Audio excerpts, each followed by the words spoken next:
Fed Day. Inilah waktunya kita akan menentukan atau bahkan mendapatkan jawaban dari pertanyaan-pertanyaan selama 1 bulan terakhir. Apa yang akan terjadi untuk sampai ke akhir tahun, semua akan terjawab setelah Fed mengumumkan kebijakan moneternya nanti malam. So, ini dia ulasannya. High Impact Economic Data minggu ini sudah diawali dengan data CPI tadi malam, yang kalau Anda lihat ternyata datanya sesuai ekspektasi. Dan apa artinya? Potensinya sebetulnya kalau Anda lihat pergerakan pun relatif tidak terlalu besar. Dikarenakan pertama tentunya semua market tertuju kepada apa yang akan diputuskan oleh Fed. Dan yang kedua, datanya tidak semenakutkan yang dipikirkan. So, itulah yang membuat kenapa dolar juga walaupun mengalami penguatan, tapi kembali ditutup secara luas dalam fase penurunan. Tapi masalahnya kenapa emas tidak mau naik? Dan itu yang akan kita coba lihat dari beberapa alasan berikutnya. Nah, kemudian data jobs dari ataupun pekerjaan dari Inggris yang juga mendapatkan data yang relatif lebih lemah. Satu hal yang pasti, disitulah letak kenapa market kecenderungannya menjadi mungkin skeptis dengan apa yang akan terjadi oleh BOE besok malam.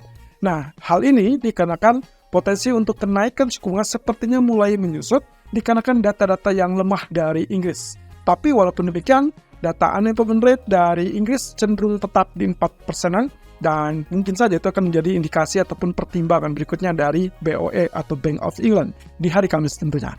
Nah, selanjutnya kita akan fokus dengan Bank Sentral, dan kali ini Bank Sentralnya adalah terkait dengan FOMC. Tapi sebelum itu, begini, ceritanya inflasi yang tadi malam cenderung dirilis dengan angka yang sesuai ekspektasi. CPI atau inflasi yang kita lihat dengan basis tahunan berada di 3,1%. Tentunya kalau misalkan kita compare dengan previous, ini adalah penurunan dari 3,2 menjadi 3,1%. Dan itu harusnya menjadi hal yang cukup bagus untuk market. Nah, walaupun demikian, memang harganya sesuai dengan ekspektasi 3,1%. Sementara untuk inflasi inti atau core CPI juga dirilis dengan sesuai ekspektasi 4,0. Lagi-lagi, ini adalah sesuai ekspektasi. Nah, yang menjadi sorotan utama adalah CPI untuk basis bulanan, baik itu utama maupun core CPI-nya. Yang ternyata kalau kita lihat dengan CPI utama, dirilis dengan angka 0,1%, sedikit di atas dari ekspektasi 0,0 dan bahkan dari previousnya atau dari bulan sebelumnya yang 0,0 juga. Nah, sementara kalau kita lihat dari core CPI-nya, dirilis dengan angka 0,3%, sedikit lebih tinggi daripada yang dilihat dari previous 0,2%. Tapi angkanya masih sesuai ekspektasi. Dan sedikit flashback, kalau Anda lihat dengan apa yang sempat kami tampilkan kemarin, ekspektasi terkait dengan skenario pergerakan CPI, Anda bisa lihat di situ. Kami menggarisbawahi kalau kita lihat tentang inti ataupun core CPI basis bulanan, maka yang akan menggerakkan market lebih kencang adalah jika ternyata aktualnya lebih besar dari 0,4%. Sementara yang kita dapatkan dari data kemarin adalah 0,3%. Artinya harusnya tidak mengagetkan kalau dolar ternyata menguat tapi terbatas. Nah, demikian pula kalau kita lihat dari inflasi utama, yang kita harapkan adalah kemunculan di atas 0,21%, dan itu akan membuat dolar akan sangat kuat. Sementara kemarin yang kita dapatkan adalah inflasi utama dirilis di angka 0,1%. Jadi walaupun sedikit lebih tinggi dari ekspektasi, mohon maaf, dolar menguat tapi terbatas. Dan itulah yang kemarin kita coba garis bawahi. Bahwasanya jika data dirilis masih sesuai ekspektasi, kemungkinan tidak akan terlalu volatile dan tidak terlalu menakutkan bagi market. Dan kesimpulan dari data tersebut adalah semua market bisa menerima dan kecenderungannya itu tidak akan mengubah apapun yang akan dilakukan untuk keputusan suku bunga Desember yang akan diumumkan nanti malam. So, kemungkinan 98% diperkirakan akan relatif unchanged. Tapi fokus utama tertuju pada dot plot, dan itulah yang akan menjadikan gambaran termasuk diambil dari data non-farm payroll dan juga data inflasi tadi malam. Jadi, kalau misalkan lihat seperti ini, kemungkinan ekspektasi dari dot plot untuk saat ini adalah pergeseran untuk masalah pemangkasan suku bunga. Timing yang tepat kapan? Itu yang ditunggu-tunggu oleh market. Sampai sejauh ini, setelah data NFP kemarin hari Jumat dan juga data inflasi tadi malam, ekspektasi market sekarang berada di bulan Mei 2024 untuk kemungkinan potensi dimulainya pemangkasan suku bunga. So, itu yang akan menjadi garis bawah kita dan juga menjadi panduan apa yang akan terjadi nanti malam. Nah, untuk ekonomi kalender untuk hari ini, kita akan fokus pertama dari data GDP Inggris. Kelihatannya ini pun akan kalah pamor dengan data atau laporan dari FOMC nanti malam. Jadi teman-teman kalau misalkan lihat dari ekspektasinya 0,0% dari 0,2. Jelas-jelas ini berarti kemungkinan ekonomi Inggris melambat dan itu akan menjadi rambu-rambu untuk BOE bertindak lebih lanjut. Dan garis bawahnya adalah terkait dengan kebijakan besok. Lagi-lagi kemungkinan besar adalah dipertahankan kembali suku bunganya, apalagi melihat dengan data pengangguran ataupun tingkat pengangguran kemarin dari Inggris. Nah, jadi secara keseluruhan tidak akan ada kenaikan suku bunga atau tidak diharapkan menaikkan suku bunga untuk Bank of England juga.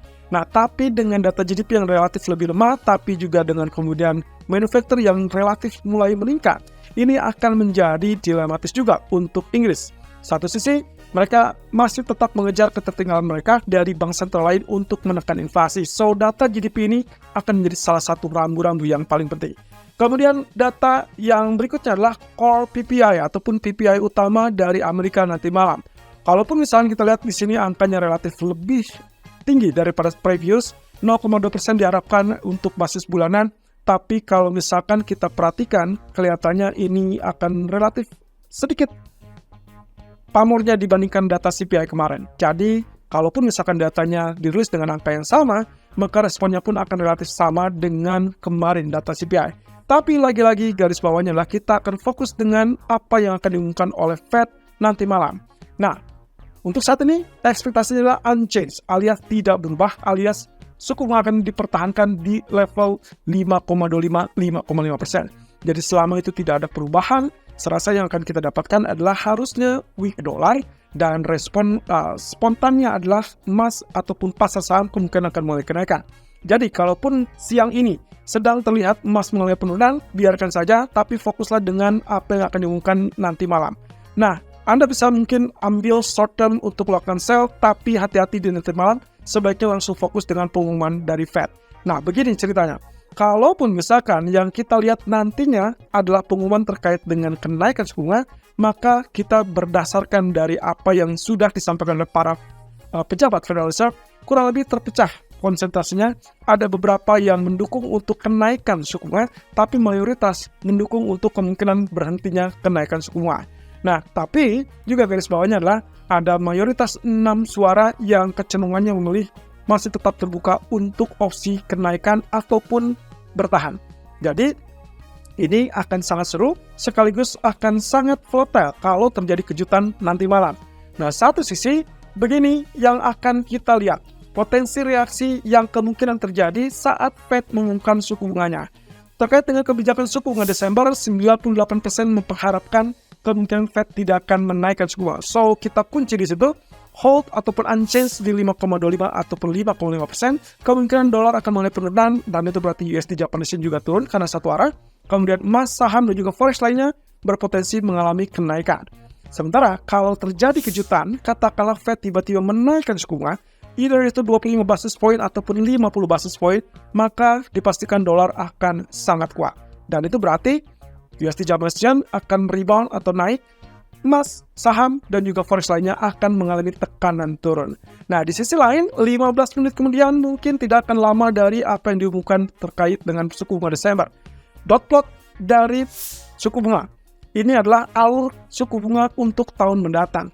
Kalau misalkan untuk saat ini mereka berharap mendengarkan kemungkinan untuk pemangkasan suku bunga. So, kunci utamanya adalah ada prosesi pemangkasan atau tidak ada pemangkasan. Kalau ternyata tidak ada pemangkasan suku bunga sama sekali, maka kemungkinan dolar akan sangat kuat dan market lain akan ambruk alias mungkin akan tertekan jauh lebih turun. Termasuk juga emas. Kemungkinan kita akan melihat kembali level di bawah 1.900 kalau tidak ada potensi pemangkasan suku bunga apapun di tahun depan. Nah, sementara kalau kita lihat dengan potensi pemangkasan suku bunga, ekspektasi untuk saat ini adalah dimulai di bulan Mei 2024. Tentunya kita punya 3 area ataupun 3 kemungkinan. Potensi pertama, kalau misalkan sesuai ekspektasi, maka yang akan dilihat adalah responnya relatif weak dollar atau pelemahan dolar, USD Japanese Yen turun, dan emas ataupun pasar saham dan juga forex lain akan mulai mengalami kenaikan. Tapi satu sisi, kalau ternyata di atas ekspektasi atau katakan lebih cepat dari ekspektasi, misalkan katakan bulan Maret, maka kemungkinan dolar akan sangat-sangat lemah dan itu adalah kesempatan untuk emas gaspol sampai level 2000 kembali. Dan mungkin juga pasar saham akan rally dan ini juga sebagai catatan untuk rally akhir tahun yang kita nantikan. Nah, tapi kalau ternyata lebih lambat, katakanlah diperkirakan Mei ternyata munculnya dalam dot plot kemungkinan di September ataupun di bulan November. Maka itu akan jelas membuat dolar akan kembali rebound atau mengalami penguatan, dan itu berarti juga emas, saham, dan juga forex lainnya akan relatif turun. So, poin-poin utama tersebut yang harus Anda pahami terlebih dulu sebelum Anda memutuskan untuk bertransaksi ataupun trading nanti malam. Nah, terakhir, yang tak kalah penting adalah sang ketua. Jerome Powell akan memberikan press conference dan juga sesi tanya jawab. Tentunya pernyataan-pernyataan inilah yang akan relatif ambigu bagi para pelaku pasar, terutama untuk Anda sebagai trader yang mungkin tidak terlalu fokus dengan fundamental. Tapi begini kuncinya, hawkish itu berarti pro dolar, dan itu berarti dolar akan mengalami penguatan, dan yang lainnya, yang kontra dolar, itu akan mengalami penurunan, termasuk juga emas. Tapi kalau ternyata dovish, itu akan membuat sebaliknya. Nah, pernyataan hawkish kecenderungannya adalah terkait dengan kebijakan yang tadi kita bicarakan. Tidak ada pemangkasan suku bunga sama sekali di tahun depan, dan juga kemungkinan potensi untuk opsi kenaikan suku bunga yang masih ada. Tapi kalau kita berkaca kepada status yang sebelumnya, pernyataan Powell sebetulnya cenderung memiliki opsi yang terbuka untuk apapun, baik itu kenaikan ataupun sama sekali tidak melakukan kenaikan. Nah, cuman masalahnya di sini apakah ada perubahan pernyataan atau tidak dari Powell. Kalau misalkan dari kalimat yang mengatakan bahwa inflasi masih terlalu tinggi tapi dia juga menyambut baik, maka sebetulnya itu adalah 50-50 antara dia bisa menaikkan atau tidak. Tapi sampai saat ini market kecenderungannya mempertahankan opsi, kemungkinan mereka sama sekali tidak punya opsi untuk melanjutkan kenaikan karena akan sangat berisiko kepada ekonomi. So, garis besarnya adalah apakah mereka akan melanjutkan dengan pemangkasan atau hanya menahan suku bunga lebih tinggi lebih lama. Kalimat menahan suku bunga lebih tinggi lebih lama itu adalah hawkish, dan itu berarti dolar akan sangat menguat. Sementara kalimat yang mengatakan bahwa terbuka juga untuk potensi pemangkasan kalau inflasinya turun lebih cepat dari perkiraan, maka itu adalah kalimat yang relatif dovish. So, jangan tertukar, kemungkinan potensinya akan sangat seru dan sangat volatile. Jadi saya sarankan Anda harus menggunakan risk management. Dan dalam hal ini, keterbatasan dari ekuitas juga akan sangat mempengaruhi keberhasilan trading Anda.